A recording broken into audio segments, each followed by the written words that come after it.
तपाईले सुन्दै हुनुहुन्छ रेडियो लेक्सिटी 96.2 मेगाहर्ज र तपाईँ साथसाथै रेडियो लेक्सिटीको यो युट्युब च्यानलमा पनि हामीलाई हेरिरहनु भएको छ। विशेष गरी आज हामी पोखरा महानगरपालिका वडा नम्बर 30 का वडा अध्यक्ष श्रीराम पोखरेलसँग आज म कुराकानी गर्नेछु। आर्थिक वर्ष 77-78 जुन चालु आर्थिक वर्ष रहेको छ, यसमा यो असारको लगभग अब मध्यतिर आइपुग्दाखेरि विकास निर्माणका योजनाहरू के कस्ता रहेका छन् र सम्पन्न भएनन्, प्रगति विवरण के छ, यो विषयमा पनि कुराकानी गर्नेछौँ। र साथसाथै आगामी आर्थिक वर्ष 78-79 का लागि वडाले कस्तो खालको योजनाहरू तर्जुमा गरेको छ र साथसाथै यही असारको 9, 10 र 11 गते पोखरा महानगरपालिकाको नगरसभा हुँदैछ, जसमा बजेट समेत प्रस्तुत हुँदैछ। त्योभन्दा अगाडि कार्यपालिकाको बैठक बस्नेछ र बैठकले कम्तीमा पनि बजेटका खाकाहरू सहित नगरसभामा जान्छ। त्यो भएको हिसाबले पनि आज हामी कुराकानी गर्नेछौँ। र यो बढी निर्वाचित भएर आएको लगभग 4 वर्ष पुरा भएको छ र यो वर्षका हिसाबले अब कार्यकाल अन्तिम पनि हो र यो अन्तिम कार्यकालको अन्तिम बजेट पनि हुनसक्छ सायद सम्भवतः। यो 4 वर्षको अवधिमा, यो 4 वर्षको दौरानमा के कस्ता कामहरू भयो वडाबाट, वडा सन्तुष्ट छ कि छैन यो कामबाट, आफूले गरेका कामहरूबाट, विगतमा त्यसै गरी चुनावी घोषणापत्रमा भए गरेका अथवा प्रतिबद्धता व्यक्त गरेका कामहरू यो 4 वर्षको दौरान गर्न सकियो कि सकिएन र बाँकी छन् भने त्यो आगामी 1 वर्षमा पुरा गर्न सकिन्छ कि सकिँदैन, यिनै सेरोफेरोलाई लिएर आज म कुराकानी गर्नेछु। सर्वप्रथम वडा यहाँलाई स्वागत छ रेडियो लेक्सिटी। धन्यवाद, नमस्कार। अब सुरुवात गरौँ। 4 वर्ष पुग्यो यहाँहरूको निर्वाचित भएर आएपछि यो कार्यभार सम्हालेको। 4 वर्षको समीक्षा गर्नुपर्दाखेरि तपाईँ आफूलाई कामका हिसाबले कसरी मूल्याङ्कन गर्नुहुन्छ?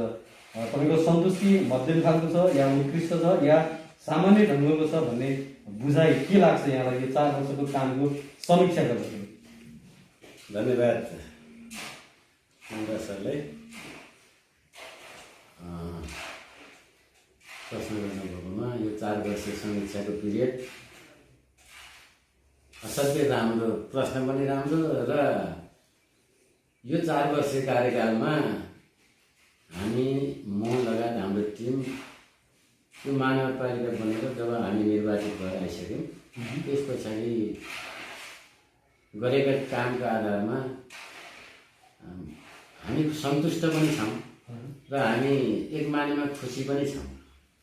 किनभने हामीले सबै नागरिकसित धेरै जसो राजनीतिक दलहरूसँग समन्वय गरेर, समाजका सामाजिक व्यक्तित्वसँग समन्वय गरेर थुप्रै कामहरू हामीले अगाडि बढाएका छौँ र कतिपय कामहरू सम्पन्न पनि भएका छन् र कतिपय कामहरू सम्पन्न गर्न बाँकी पनि छन्। तसर्थ हामी यो 4 वर्ष कार्यकालमा हामी सन्तुष्ट छौँ। हाम्रो घोषणापत्रमा जे भनेर हामीले मत मागेका थियौँ त्यसको करिब 70% जति हामी घोषणापत्रभित्रैका कामहरू गरेर सकेका पनि छौँ, जुन हामीले गर्नुपर्ने थियो। जस्तै घोषणापत्रको कुरा गरिरहँदाखेरि यहाँले वडाका प्रतिनिधिका हिसाबमा जसरी मत माग्नुभयो, यहाँले हामी यो वडामा यो कामहरू गर्छौँ भनेर एउटा प्रतिबद्धता व्यक्त गर्नुभयो। त्यो बाहेक महानगरको प्रतिबद्धता, मेयर साहब लगायतको प्रतिबद्धता तत्कालीन अवस्थामा त्यो हामी पछि चर्चा गरौँला। मुख्य गरी वडा नम्बर 30 को निर्वाचनमा यहाँ 4 वर्ष अगाडि जसरी जनताको बिचमा पुग्नुभयो, जनताको बिचमा राखेका प्रतिबद्धताहरू अथवा त्यतिखेर आफूले गरेका कमिटमेन्टहरू पुरा गरे भन्ने लाग्छ 70% यहाँको जनताहरूले, हामीले जिताएर पठाएका प्रतिनिधिहरूले राम्रै काम गरे भनेर मूल्याङ्कन गर्ने कि होइन ठिकै गरे भनेर जनताहरूले मूल्याङ्कन गर्ने कि? तपाईँहरूको मूल्याङ्कन र जनताको मूल्याङ्कन सही छ के छ स्थिति? फेरि पनि धन्यवाद दिएँ मैले नवराज सरलाई। अब मेरो मूल्याङ्कन अथवा हाम्रो टिमको मूल्याङ्कन र जनताको मूल्याङ्कन, त्यो आकलन गर्ने कुरा, मूल्याङ्कन गर्ने पाटो भनेको तपाईँ जस्तो मिडियाकर्मीका साथीहरूले हो र यहाँ समाजका सामाजिक व्यक्तित्वहरू, विशेष गरी अलि पढे लेखेका वर्गले मूल्याङ्कन गर्ने पाटोलाई समीक्षा गरेर हेर्दाखेरि हामी सन्तुष्ट छौँ र यो क्षेत्रका हाम्रो वडा नम्बर 30 का वडावासीहरू हामीले जुन घोषणापत्रमा मत माग्ने बेला घोषणापत्र घर घर वितरण गऱ्यौँ र हामीले यी कामहरू गर्छौँ भनेका कामहरू भन्दा केही भिन्न कामहरू पनि हामीले गरेका छौँ। जुन काम घोषणापत्रमा लेखिएको मात्रै गर्नुपर्छ भन्ने होइन, घोषणापत्रलाई टेकेर अगाडि बढ्ने हो। अधिकांश काम घोषणापत्र अनुसारहरू भएका छन् र ती घोषणापत्रमा कतिपय कुराहरू छुटेका हुन्छन्। ती छुटेका कामहरूलाई पनि हामीले यहीँको सामाजिक व्यक्तित्वहरूसँग समन्वय गरेर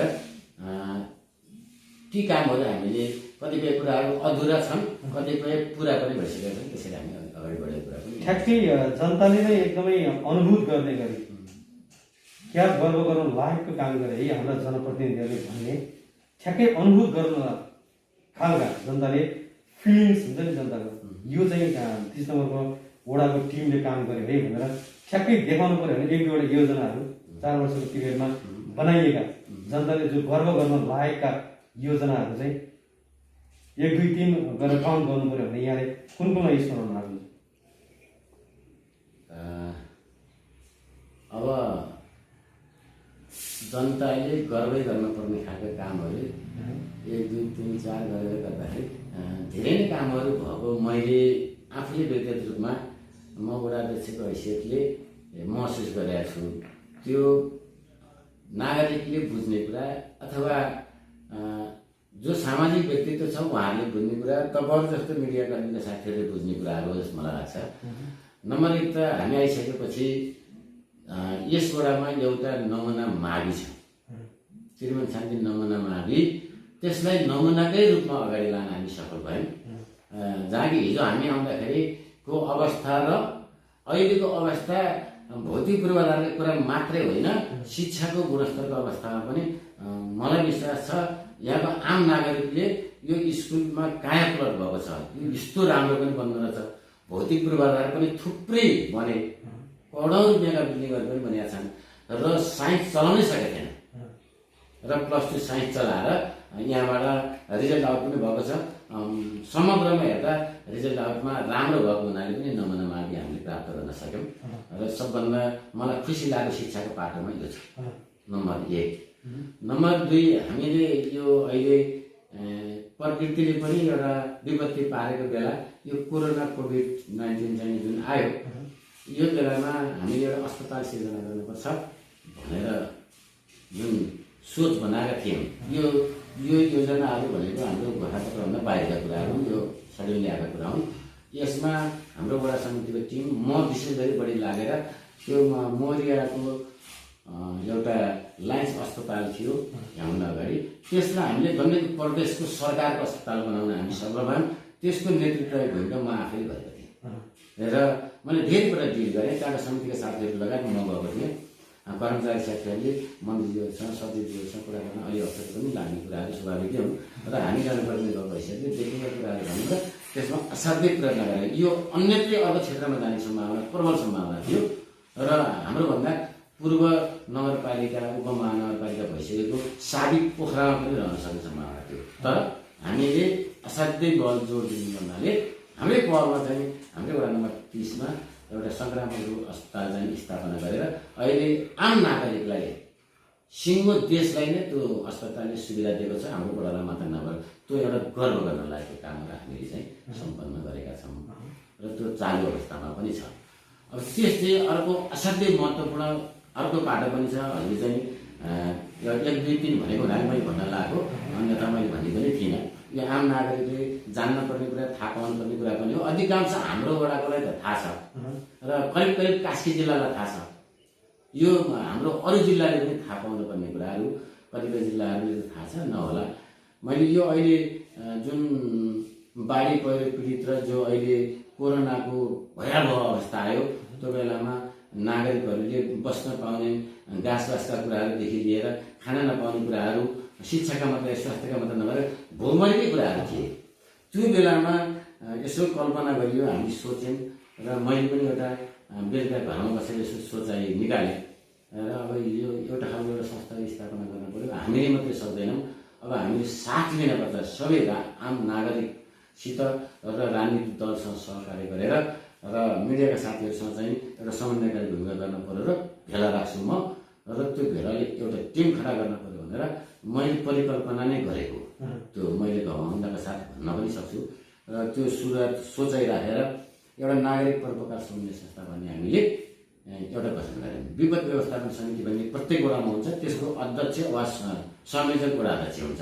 मैले त्यसलाई नै मेरोबाट पर सारेर अर्को भिन्न बाटो नागरिक समुदायलाई दिनुपर्छ, यसलाई नेतृत्व गर्न भनेर म आफै ब्याग हटेर म त्यसको चाहिँ संरक्षक बने र राजेन्द्र ओझाको नेतृत्वमा एउटा भेला बोलाएर मैले भेला बोलाएर त्यो भेलाबाट एउटा नागरिक परोपकार समन्वय संस्था गठन गरियो र त्यसले 6 महिनाभित्रमा आधिकारिक रूपमा जिल्ला प्रशासन कार्यालयमा दर्ता गरेर त्यो संस्था यदि तीव्र रूपमा आयो उसले तत्काल 1-1.5 घण्टाभित्रमा समस्या परेका मान्छेहरू, अति विपन्न वर्ग र आपतकालीनमा परेका बेलामा त्यो संस्थाले काम गर्यो। त्यसको संरक्षक भएको हुनाले पनि म एउटा गर्व गर्न चाहन्छु, म खुसी पनि छु र आम नागरिकले चाहिँ सुविधा पाएका छन्। र वडा नम्बर 30 ले त अत्याधिक मात्रा किन पाएका छ भने यहीँबाट स्थापना गरेको संस्था हो, हुनलाई काशी जिल्ला स्तरीय हो त्यो संस्था हामीले जन्मायो। त्यसले विपदको बेलामा एउटा वडासँग सहकार्य र समन्वय गरेर कम्तीमा अप्ठ्यारो परिस्थितिमा रहेकाहरूलाई सपोर्ट गर्दै आएको असाध्यै सपोर्ट गर्दै आएको छ। अर्को यसैमा मैले थोरै जोडेर भने यही संस्था जन्माइसकेपछि मैले एउटा एम्बुलेन्स, शववाहन, वाहनयन्त्र किन्ने एउटा वडा कार्यालयबाट हामी वडाका साथी वडा समितिका साथीहरूसँग सल्लाह गरेर ल्याउनुपर्छ भन्ने सोच थियो। तथापि अब वाहनयन्त्र पाल्न अलिक गाह्रो पनि रहेछ भनेको बेला पानी यो सानो चुनाव गाह्रो रहेछ र हामीले दुईटा अनिवार्य गर्न पर्यो भनेर शववाहनका निमित्त प्रयत्न अगाडि बढाएन। हामीले जुन बेलामा मैले पनि एक दुईपल्ट मेरो आफ्नै पर्सनल गाडी प्रयोग गरेँ, मैले प्राइभेट गाडी मेरै कार प्रयोग गरेँ। 2-4 जना बिरामीलाई हस्पिटलसम्म लाने कामहरू म आफै नै गरेँ, हस्पिटलबाट ल्याउने काम पनि गरेँ। तर यसरी सम्भावना हुँदैन, हामीले भोलि लास ओसार्नु पर्ला, बडो गाह्रो छ, पाइँदैन, शववाहन थोरै छन्, त्यो भएर एउटा किन्नुपर्छ भन्ने एउटा सोच आएर त्यो नागरिक परोपकार समन्वय संस्थाका साथीहरू म बसेर एउटा सल्लाह गरिसकेपछि हामीले आर्थिक सङ्कलन गऱ्यौँ। त्यो टिमले आर्थिक सङ्कलन राम्रो उठायो र अनि हामीले यो भन्सार छुट गर्नु पर्यो भने नेपाल सरकारका स्वास्थ्य मन्त्रालय गएर म आफै गएको छु र 2 जना अध्यक्ष लगायत हामीहरू गएर त्यो भन्सार छुटको प्रोसेसिङ पनि पार गरेर ल्याएर अहिले शववाहन यथावत रूपमा चलिरहेको छ, उसले सुविधा दिइरहेको छ। जहाँ एउटा नमुना एउटा काम हो, जहाँ कि त्यसको विधान अहिलेसम्म बनेको रहन्छ। हामी सिजगारले गएर कुरा गर्दाखेरि पनि अब तपाईँले बनाएर हामीले बनाउँछौँ, धेरै सोधियो यो रहन्छ, शववाहन लेख्नु चलाउने रहेछ। खास नीतिगत रूपमा चाहिँ यसको के छ त विधान भन्दा छैन, एम्बुलेन्सको रहेछ, शववाहनको रहन्छ।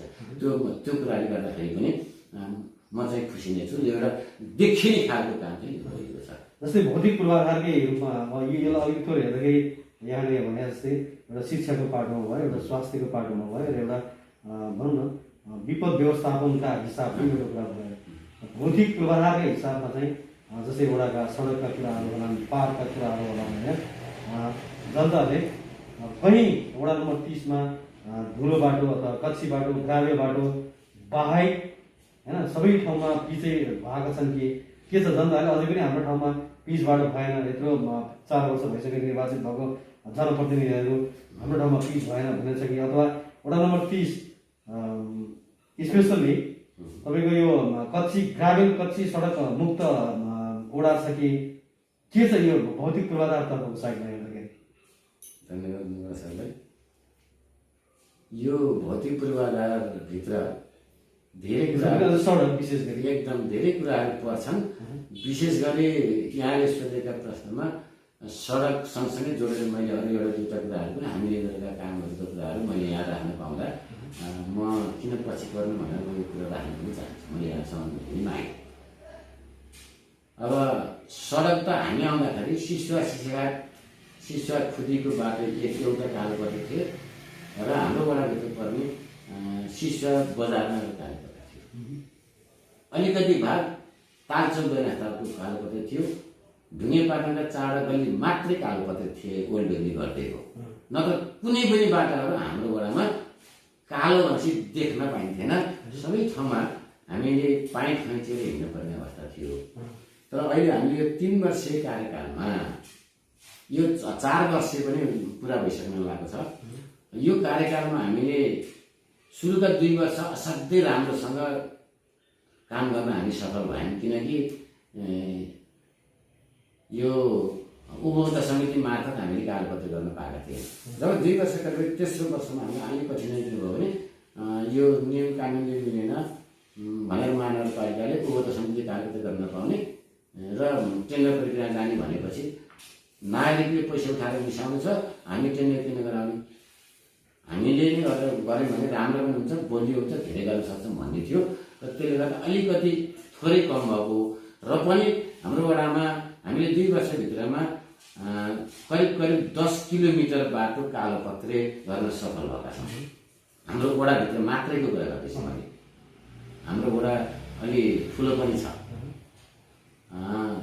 यो भूगोलका हिसाबले लामा छहरादेखि लिएर हाइवेको तल्लो गौडाको ओह्रालोसम्म भत्किएको चौकी भन्छ, त्यहाँसम्म हाम्रो वडा नम्बर 30 पर्छ। यता 31 नम्बरको किमिसीदेखि लिएर यता 29 नम्बरको सैनिक बस्तीसम्म हाम्रो वडा नम्बर 30 पर्छ। यता कवि शिरोमणिको गेटदेखि लिएर सातमाने बजारसम्म हाम्रो वडा पर्छ। यो भित्रमा अहिले केही बाटाहरू हामीले बनाउन बाँकी छन्, तर हामीले करिब 70% जति बाटाहरू 50% बढी हामीले कालोपत्रे गऱ्यौँ र केही बाँकी बाटाहरू चाहिँ हामीले ग्राभल गरेका छौँ। एकाधी बाटाहरू बाँकी छन् अब हामीले ग्राभल गर्न, र ती ग्राभल गरिसकेपछि त्यसलाई कालोपत्रे गर्ने कतिपय ठाउँमा नमिलेर हामीले ढलान बाटाहरू पनि बनाएका छौँ।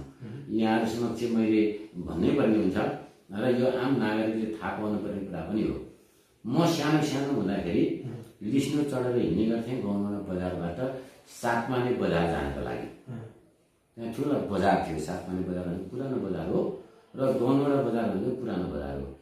त्यहाँ हामीभन्दा अगाडिका पनि कतिपय लिडर हाम्रो अभिभावकहरू नेताहरू हुनुहुन्थ्यो।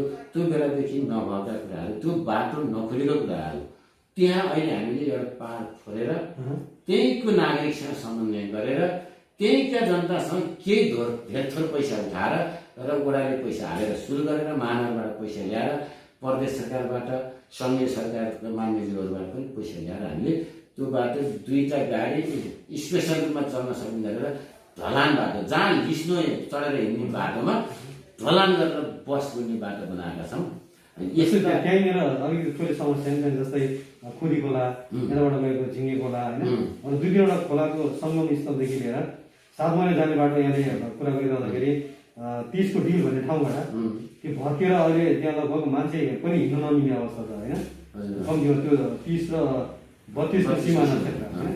त्यहाँनिर अब जस्तै यहाँ जहिले पनि हरेक पटक भुसिएका कारण त्यहाँको जग्गा पनि कटाउनु परेको छ र यहाँहरूले बनाएका पूर्वाधारहरू वर्षौँ पटक चाहिँ बगाइरहेको अवस्था पनि छ त्यहाँनिर होइन। अब अहिले पनि 30 र 32 जोड्ने पुल त्यहाँनिर पनि समस्या छ होइन। यहाँले विकास निर्माणका कुराहरू गरिरहनु भएको छ, बनाइरहनु भएको छ। फेरि त्यहाँनिरबाट एकतिरबाट प्राकृतिक हिसाबले होइन विपत्तिका रूपमा आएपछि धेरै कुराहरू नाश पनि भइरहेको छ, जस्तै त्यहाँ नोक्सानी पनि भइरहेको छ। साथसाथै यो तटबन्धनका कुराहरू मैले थोरै नजर मैले यहाँ जोड्न चाहेँ यहाँले गरेका क्वेसनमा। नोक्सानी प्रकृतिले गर्यो, दैविक प्रकोप भयो। यद्यपि हामीले त्यो बाटो बनाएर त्यो चाहिँ अहिलेको प्रकोपले नोक्सानी गरेको होइन, त्यो नोक्सानी भएको पनि छैन। र त्योभन्दा अगाडिपट्टि साइडमा सातमानेपट्टि साइडमा खोलाले पहिला पनि आउने गर्थ्यो। खोलोले आफ्नो घाट लिन्छ, चोरु जहाँ सुकेको लिन्छ। अहिले पनि विभूति गरिरहेको छ। अहिले मैले बोलिरहँदाखेरि कतिपय जिल्लाहरूमा त्यस्तो भएको छ र त्यो खोलाले आफ्नो भावी लिएको। यद्यपि त्यो खोलाको बिचमा खोलालाई एउटा निकास छोडेर बनाउन पर्ने कुराहरू हामीले विकास गर्दाखेरि खोलाको निकास छोड्छ भन्न सकिँदैन। अहिले लहर जुन विपत्ति परेका कुराहरू छन्, किनारबाट हिँड्न नमिल्ने कुरामा अहिले यो तार संरक्षणबाट चाहिँ ल्याएको बजेटबाट चाहिँ काम भइरहेको छ। अहिले एकपट्टि साइडमा वडा नम्बर 30 पट्टि साइडमा भइरहेको छ, 32 पट्टि अहिले भएको छैन। अहिले तटबन्धनका कुराहरू, जाली बुन्ने कुराहरू भएको छन् जुन दैविक परिस्थितिको कुरामा। र पुलका सवालमा हामीले कजै पुलहरू बनायौँ र जति 30 नम्बरको क्षेत्रमा पर्छ त्यसमा हामीले बनाइसकेका थियौँ। अनि त्यस पछाडि पनि केही बाढीले थोरै नोक्सानी गर्छ कि भनेर त्यसलाई जोगाउने प्रयत्न गरेर पनि जोगायौँ। 30 को हकमा 32 पनि मेरो सहयोग मैले 32 को गर्न हुँदैन भनेर गर्नुपर्छ।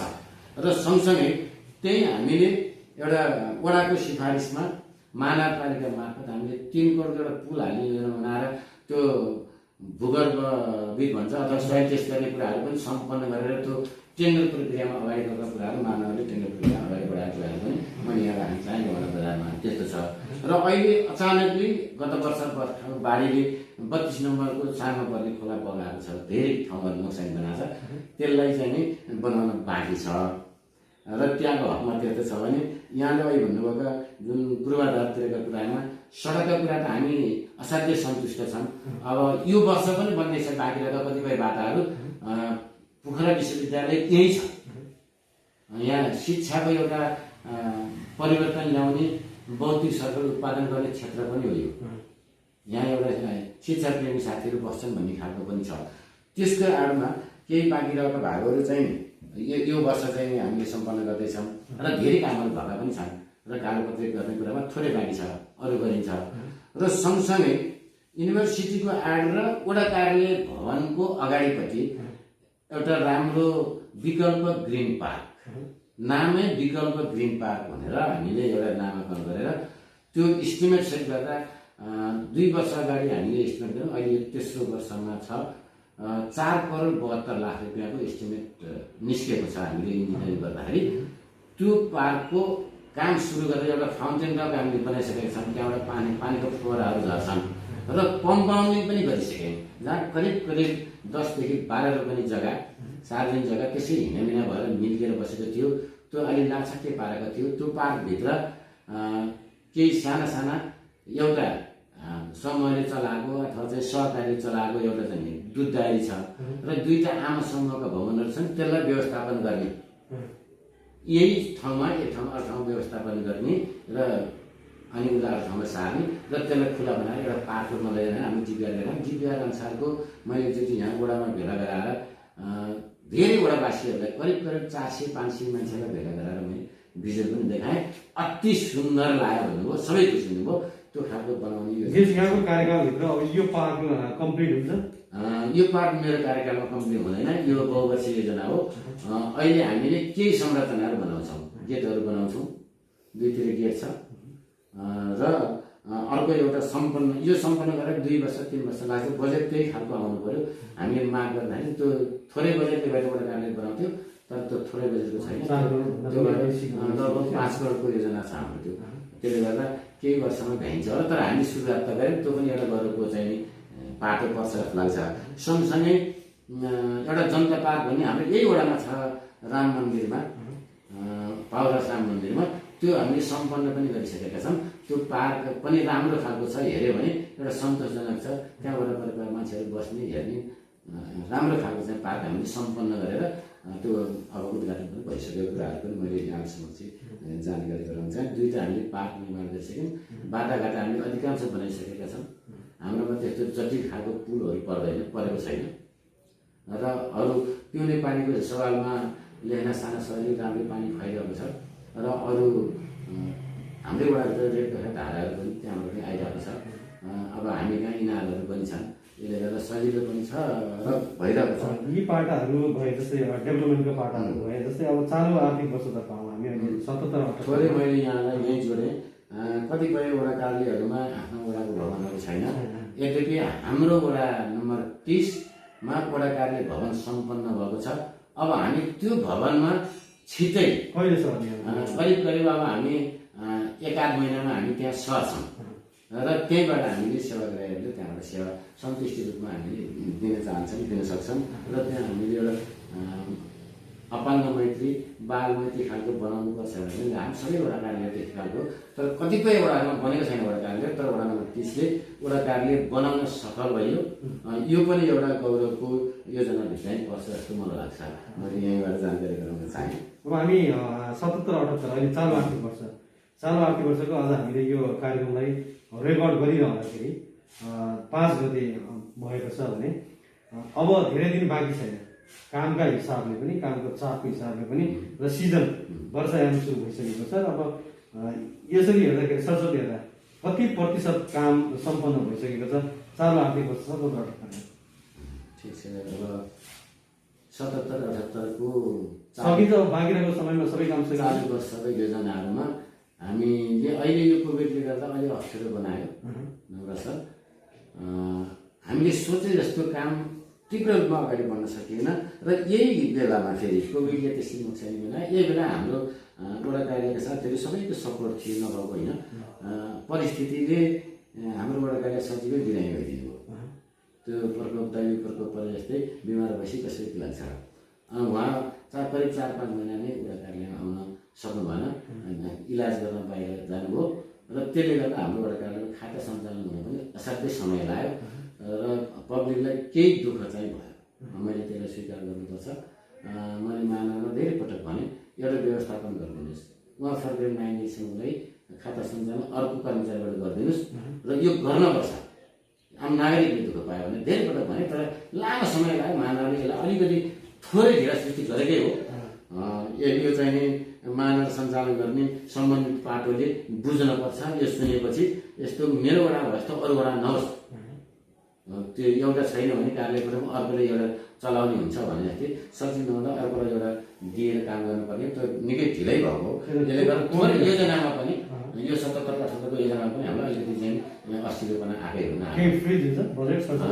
तर हामीले सकेसम्म फ्रिज नगर्ने पाटोमा पुगेर हामी आफै जनप्रतिनिधि सबै कसिएर लाग्यो। अरू अन्य कर्मचारी साथीहरू पनि निश्चित खटेर लाग्नुभयो र अनि पछि मेरोमा आइसकेपछि पनि निरन्तर रूपमा अगाडि बढेर करिब हाम्रो फ्रिज हुने सम्भावना छैन। बजेटमा हामीले लगभग सक्छौँ होला 12-15 गतिसम्म। यसको लास्ट टाइम भनेर महानगरपालिकाले 15 गतिभित्रमा भुक्तानीको चेक काटिसक्नुपर्छ भन्ने खालको कुराहरू छ। मैले यहाँ 10 गति भने पनि 15 गतिभित्रमा चेक काटिसक्नुपर्ने भन्ने सर्कुलर आएको छ महानगरपालिकाबाट। त्यो भित्रमा हाम्रा योजनाहरू करिब सबै सकिन्छन् होला जस्तो मलाई लाग्छ। मैले 95% योजनाहरू हाम्रो सकिएका छन् र यही वर्षमा पनि धेरै कामहरू भएका छन्, नभएका होइन। हामीले गर्न पर्छ। विशेष गरी यो वर्षको बजेट कुनमा फोकसिङ भयो, कुन सेक्टरमा? अहिलेसम्म भएका कुराहरूमा यिनै कुराहरू हुन्। धेरै जसो सबै नागरिकको अपेक्षा नै के छ भने, हुन त हामी त्यही भित्रको वर्गमा परेर होला अथवा नभएर होला शिक्षा स्वास्थ्यतिर पिउने पानीतिर भन्दा बाटाघाटातिर बढी मान्छेलाई जोड जुन मेरो घर अगाडि पिच गर्दै मेरो घर अगाडि ढलान गर्दै भन्ने भन्दा आम नागरिकको सोचाइ तोड्नहरू छैन। हामीले शिक्षाको सुधार गर्नुपर्छ, स्वास्थ्यमा सुधार गर्नुपर्छ, पिउने पानीमा सुधार गर्नुपर्छ र वातावरण मैत्री बनाउनुपर्छ भन्नेतिर हामी जानुपर्ने हो। मलाई त्यस्तो लाग्छ, यदि म गल्ती छैन भने। तर आम नागरिकको बनाएको बाटा बनाइदिनुपर्छ, पुल बनाइदिनुपर्छ भन्नेतिर फोकसिङ चाहिँ सडक पूर्वाधारमा नै बढी मात्रामा छ अहिलेसम्मको फोकसिङमा। र अहिले अब हामीले जस्तै अब यहाँले 78-79 को योजनाहरू पनि कम्तीमा छनौट गरिसक्नुभयो, छनौट गरेर हामीले मानव पठाइसक्नु भएको छ। 78-79 मा कुन क्षेत्र बढी लक्षित छ यहाँहरूको? जस्तै अब यो कार्यकाल अन्तिम पनि हो, अघि पनि मैले सुरुवात गरिसकेको छु होइन। कम्तीमा पनि अब छोडेर जाँदा जाँदै निर्वाचित भएको 5 वर्ष पुग्छ। एउटा त्यो संवैधानिक एउटा व्यवस्था अनुसार यहाँहरूको समय सकिन्छ, फेरि अर्को चुनाव भएपछि अर्को नयाँ बढी होला। अबको 78-79 का योजनाहरू स्पेसल्ली यहाँहरूलाई प्राप्त भएको सिलिङ र योजनाहरू बढी फोकसिङ चाहिँ केमा छ? अब हामीले 78-79 को योजनामा एउटा कुरा त महानगरपालिका भयो, हामी खुसी त छौँ। तर वडामा हामीले सोचेको अनुसारको जुन हाम्रो परिकल्पना थियो त्यो अनुसारको बजेट कुनै पनि वडामा विनियोजन भएको छैन। र हामी महानगरपालिकाको यत्रो एउटा गाविस भन्दा ठुलो खालका वडाहरू भएको ठाउँमा एउटा सानो गाउँपालिकाको वडामा छुट्याएको बजेट जति मात्रै प्रत्येक वडामा त्यति छ। मैले मेरो वडामा मात्रै भन्दिनँ, सबैमा हामीले विनियोजन बजेट गर्ने बेलामा अब टोटल बजेटको कुरा गर्दाखेरि 5-6 अरब 6-7 अरबको बजेट महानगरपालिकाले बनाउँछ। तर हामी वडा कार्यालयमा वडाले विकास निर्माण गर्न पाउने, वडाले सञ्चालन गर्न पाउने भित्रमा बजेट आउँछ 1 करोड 10 लाख। गत वर्ष हामीलाई जम्मा 80 लाख रुपियाँ आएको थियो। अहिले 1 करोड 25 लाख रुपियाँ आएको छ। 1 करोड 25 लाखमा 15 लाख रुपियाँ वडा कार्यालय सञ्चालन खर्च प्रशासनिक खर्च भयो र बाँकी रहेको विकास बजेट भनेको 1 करोड 10 लाख हो। 1 करोड 10 लाखले कति बन्छ? राम्रो एउटा सडक बनाउने भने एउटा सडकमै पैसा, एउटा सडक पनि बन्न गाह्रो हुन्छ। त्यस्तो खालको बजेट छ। यसलाई कसरी मिलाएर लैजाने भनेर एक खालको हामीले बसेर धेरै साथीहरूसँग मैले यो बेलामा ल बजेट यति आएको छ, मैले हरेक वर्ष गर्ने गर्छु। राजनीतिक दलका साथीहरू सबैलाई बोलाएर नेतृत्वदायी भूमिकामा बसेकालाई बोलाउने, आम नागरिक बोलाएर साथीहरू पनि लाग्दैन। जो पार्टीको लिडरहरूलाई बोलाएर वडा पार्टी कमिटीका लिडरहरू छ समन्वय गरेर कुन कुन क्षेत्रमा के गर्नुपर्छ, पैसा यो चाहिँ हामी कसरी जाने भनेपछि अध्यक्षजी यसो गरेर उहाँहरूले राशिला दिनुभयो। त्यसको अन्तिम नेचरमा डिसिसन दिने काम मेरै हो र मैले त्यो अनुसार अगाडि बढेर अब एउटा यो हाम्रो वडालाई बनाउनु पर्छ, एउटा वातावरण मैत्री वडा बनाउनु पर्छ, वातावरण युक्त वडा हुनुपर्छ अहिले। अनि एउटा यो महिला मैत्री पनि वडा बनाउनु पर्छ, बाल मैत्री वडा बनाउनु पर्छ, वडा बनाउनु पर्छ, यहाँ अपाङ्ग मैत्री वडा बनाउनु पर्छ। यो कतिपय यस्ता कुराहरूमा कम फिलिङ गरेको पनि हुनसक्छ, वडालाई सोचेन भन्न सक्ला। हामीसँग बजेट नै पर्याप्त नभएको हुनाले हामीले केही रकमहरू हामीले यो वातावरण मैत्रीतिर जानुपर्छ, अब यो वातावरणलाई चाहिँ सुधार्नुपर्छ भनेर त्यतातिर पनि हामीले लगाएका छौँ। अब शिक्षा स्वास्थ्य खानपानीतिर त हामीले लगाउनै पर्यो।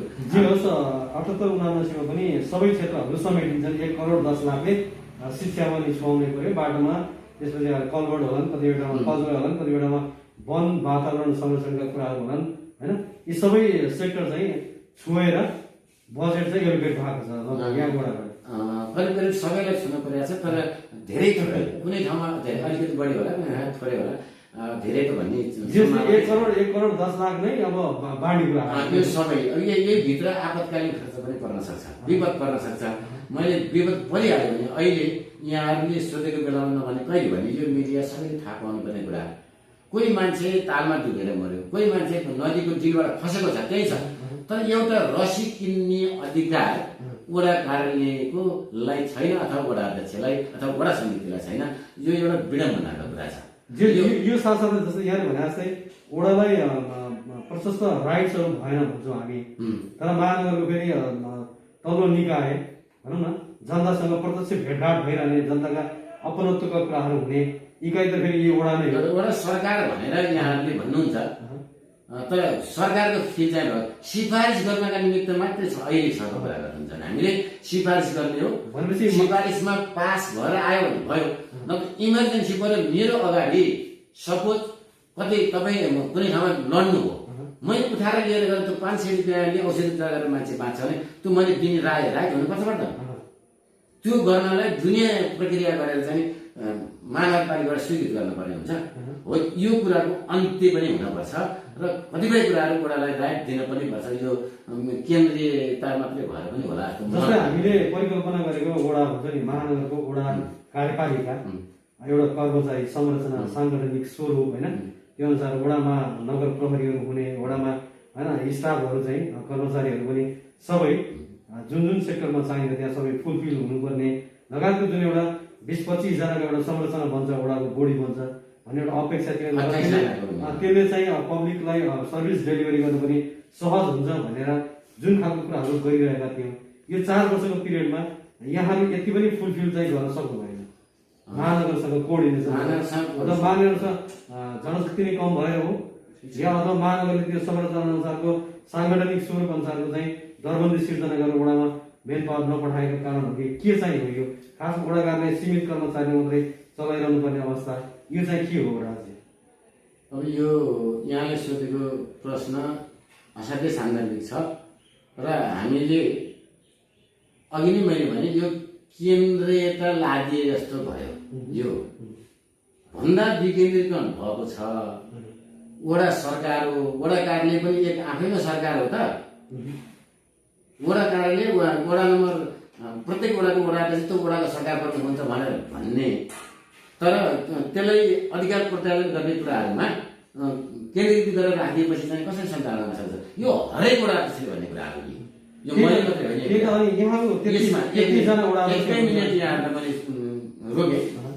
यही सवालमा महानगरपालिकामा सहरी क्षेत्रमा मात्रै महानगरपालिकाको नगर प्रहरीको आवश्यकता हो कि प्रत्येक वडामा चाहिन्छ? सार्वजनिक सम्पत्ति प्रत्येक वडा छन् कि सहरमा मात्रै छ?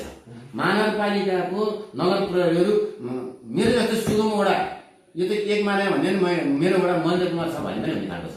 यति राम्रो सुगम ठाउँमा छ जहाँ शिक्षा र स्वास्थ्यको केन्द्रमा भएको वडा यहीँ त आइपुग्न सक्नुहुन्न भने अनि जनप्रतिनिधिको ठाउँमा गएर चाहिँ सार्वजनिक सम्पत्ति जोगाउने अनि सेवा सुविधा दिने कुराहरूमा त गाह्रो छ। यो ठ्याक्कै चाहिँ यो के कारणले हुन नसकेको त त्यसो भए के कारणले हुन सकेन त वडामा यसरी जनशक्ति चाहिँ फुलफिल हुन सकेन?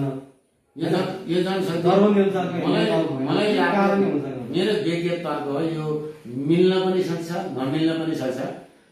यो महानगरको प्रशासनले त्यहाँ अथाह भएको कर्मचारी साथीहरूलाई प्रत्येक वडामा तपाईँ यहाँ जानु भन्दाखेरि नजाने कर्मचारीलाई चाहिँ व्यवस्थापन गर्न सक्नुपर्छ। यदि कार्यालय कर्म भएर प्रशासन कर्म भएर गइसकेपछि कतिपय कर्मचारीहरू त्यही फेरि अहिले हाम्रो प्रचलन छ नि, भन्न मिल्ला या नमिल्ला अन्यथा हुने रहेछ भने त्यही बेला सोचौँला। उयो गणेश प्रवृत्ति भन्छ नि, नेताको फेरि घुम्ने हाकिमको फेरि घुमेपछि त्यो मान्छे सुरक्षित भयो, उसले खोजेको ठाउँ पायो, ऊ जाँदैन। कुनै वडामा जहाँ कि सेवाग्राही अति न्यून जान्छ, मान्छे हुँदैन, त्यो वडामा बस्ने कुर्सीको व्यवस्थापन छैन, कर्मचारी धेरै भएर त्यो वडामा यतिजना छ, यी ठुला वडामा कर्मचारी पुगेका छैन, पठाइदिनुहोस् न भनेर मैले महानगरपालिका कार्यकारी अब यो प्रशासनिक अधिकारीसँग भनेको छु, मेयर साहबलाई भनेको छु, पटक भनेका छौँ। धेरैवटा क्षेत्र भन्नुहुन्छ यो कुरा अधिकांश वडा पुगेको छ। सुनवाई नभएको कुरा हामीले महसुस गरिरहेको, मैले महसुस गरिरहेको छु। त्यो कुरा राम्रो राम्रो भन्नुपर्छ, विकास नभएको महानगरपालिका अथाह विकास गरिरहेको छ। तर यो कर्मचारी समायोजन गरेर गर्ने कुरामा महानगरमा नचाहिएका कर्मचारीहरू पनि त्यही बस्न पर्ने, आवश्यकता पर्ने कर्मचारी त्यहाँ बस्छ, अरू वडामा चाहिने कर्मचारी वडामा बस्नुपर्छ। यो व्यवस्थापन पछि मिलाउन नसक्नु चाहिँ यो एउटा दुर्भाग्य नै हो भन्ने छु मैले। अब हामी लगभग कार्यक्रमको अन्त्यतिर भन्छौँ वडा चाहिँ। अब 9, 10 र 11 गते नगरसभा हुँदैछ महानगरको होइन। अब यहाँहरू त्यो नगरसभामा पार्टिसिपेट हुन्छ। महानगरपालिका लिएर आएका नीति तथा कार्यक्रम र बजेटमा सघन रूपमा छलफल होला पक्कै पनि होइन। अब जाँदैको अवस्थामा अबको महानगरको बजेट यहाँले कस्तो आइदियोस् भन्ने अपेक्षा गर्नु भएको छ? अबको महानगरको बजेट यो सबै क्षेत्रमा समान भूमिका हुन्छ भनेर त मैले भन्दिनँ र भन्न पनि हुँदैन। आवश्यकता अनुसार कति बजेटहरू त्यो सम्बन्धित क्षेत्रमा लगाउनु पर्ने पनि हुन सक्ला, नसक्ने होइन। हामीले यो सिङ्गो जसरी मैले यो वडा नम्बर 30लाई अब आउने बेलामा वातावरणीय एउटा वडा बनाउनु पर्यो होइन।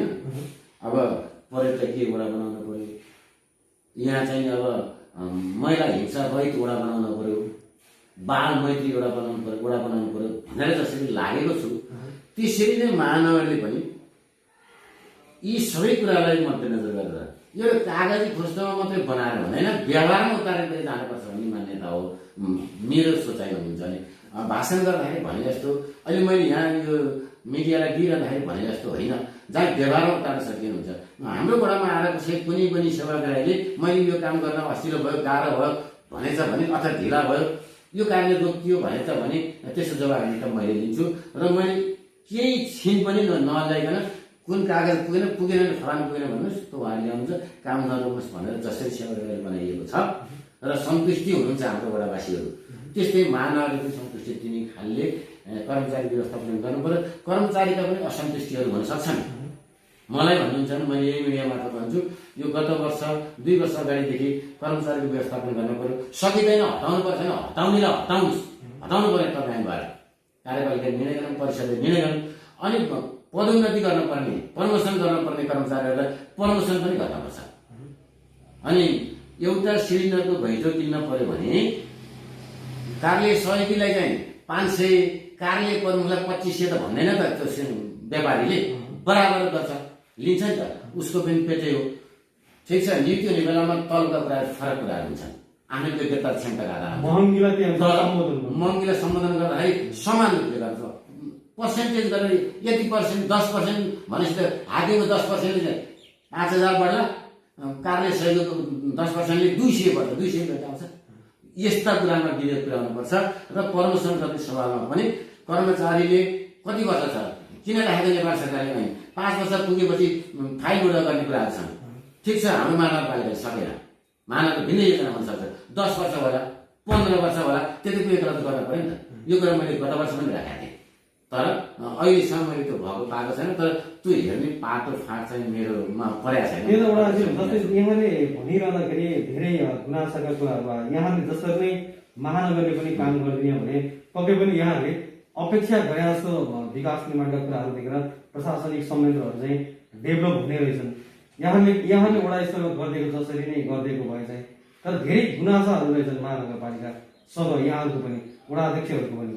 त्यसमा पनि अझै विशेष गरी नेकपा एमाले बहुमत सुविधाजनक बहुमत सहितको कार्यपालिका बनेको छ महानगरमा होइन। यहाँले रहेका प्रस्तावहरू अथवा मेयर साहबले लिएर आएका प्रस्तावहरू सहज ढङ्गले पारित हुने, निर्णय हुने, कार्यान्वयन हुने, यसमा कहीँ कसैबाट अवरोध हुने त्यो खालको समस्या त छैन।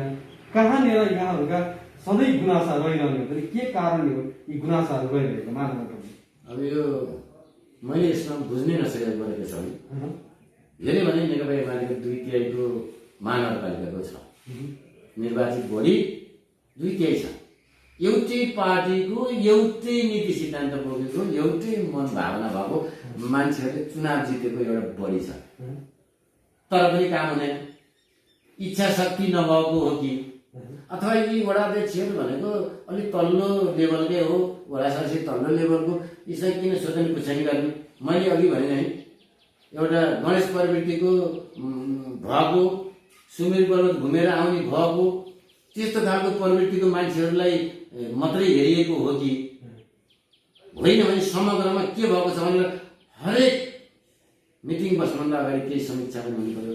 अहिले पनि टेलिफोन सम्पर्क हुनु पर्यो, तपाईँलाई पनि समस्या छ भने भन्नुहोस् भन्ने खालको बातमा हुनु पर्यो।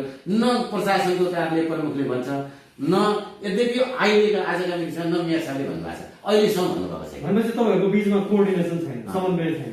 हामीसँग कोअर्डिनेसन छैन। एकाधी साथीहरूसँग होला, त्यो उहाँले जान्ने कुरा हो।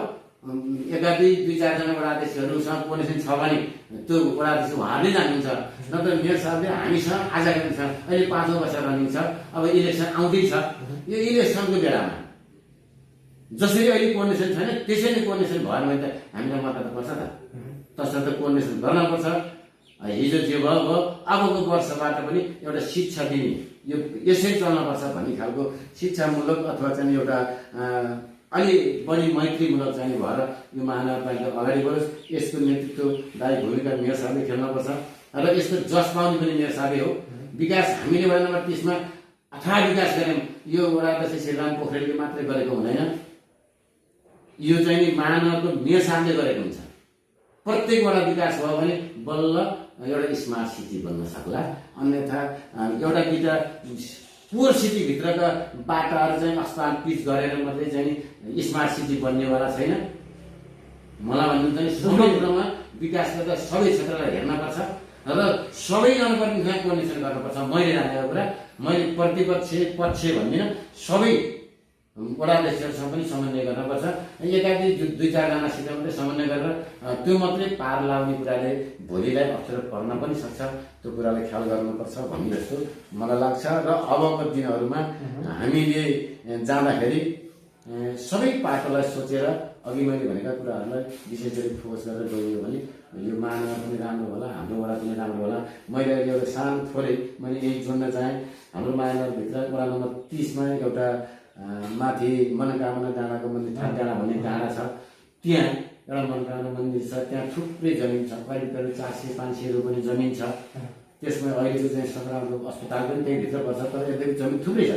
त्यहाँ एउटा अन्तर्राष्ट्रिय स्तरको एउटा 30 पार्क बनाउनु पर्यो र हाम्रो राष्ट्रिय लेभलको होइन अन्तर्राष्ट्रिय स्तरको वन अनुसन्धान केन्द्र स्थापना गर्न पर्यो भनेर एक खालको निवेदन पनि महानगरपालिकामा राखिएको छ। कति सफल होला नहोला यो सबै साथीहरूले सहयोग गरेर यहाँ बनाइयो भने समग्र नेपालको विकास हो, समग्र नेपालकै अनुसन्धान केन्द्र हो यो भन्ने लाग्छ। त्यसरी सबै क्षेत्रलाई समेटेर गइरहनु होला, विकास होला। अहिलेसम्म विकास नभएको भनेर मैले महानगरपालिकाको कार्यपालिका हिसाबले मैले त भन्न पनि मिल्दैन र भनेको पनि छैन। विकास थुप्रै भएको छ, तर समन्वय चाहिँ मैले भएको महसुस गरेको छैन। यद्यपि अहिलेसम्म भएको छैन, मैले भनेको छैन मसित समन्वय भएको छैन र समन्वय गरेमा राम्रो हुन्छ भन्ने लाग्छ मलाई। हुन्छ, यो कुराकानीको लागि यहाँको महत्त्वपूर्ण समय दिनुभयो, यहाँलाई धेरै धेरै धन्यवाद छ बडाजी। धन्यवाद हाम्रो मिडियाकर्मी नवराज सरलाई पनि मलाई यति आफ्नोबाटभित्र भएका केही कुराहरू राख्ने अवसर प्रदान गरिदिनु भएकोमा आगामी वर्षमा आगामी दिनहरूमा यहाँहरूसँग बसेर फेरि हामीले यो 5 वर्ष कार्यकाल सकिने बेलामा अहिले त सुरु भएको छ, सकिने बेलामा के कति गऱ्यौँ भन्ने खालका कुराहरू पनि हामी यहाँहरूसँग चाहिँ राख्नेछौँ। हामीले बनाएका योजनाहरू तर्जुमाहरू वडा प्रोफाइल त बनाइसकेका छौँ।